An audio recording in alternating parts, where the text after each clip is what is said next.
Well, I read your comments. I really enjoy them. I don't. I'll be honest. I got into social media by this young man just guiding me, and I don't know any of the this and that's about how to deal with comments and whatnot.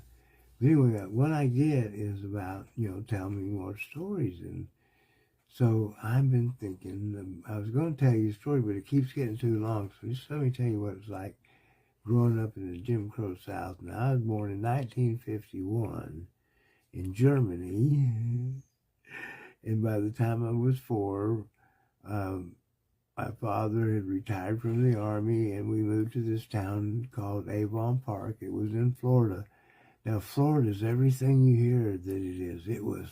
I mean, it was totally segregated. It was we didn't know any of the words, but it was apartheid. There was a section that, it was just this squared area that, and it was called the colored quarters, and that's where the black people lived, and they weren't allowed downtown except on Saturdays, and they went in a separate entrance to the movie theater, and they sat up in the balcony. We never saw each other, and it wasn't until I was in the 10th grade, and that they integrated my school.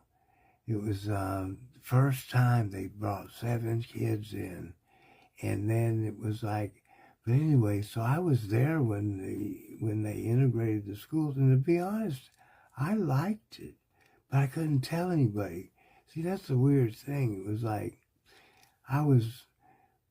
I guess before I got to Avon Park, my father was in the service, and he could afford to have nannies, and my mother would hire a nanny, and I was raised by black nannies.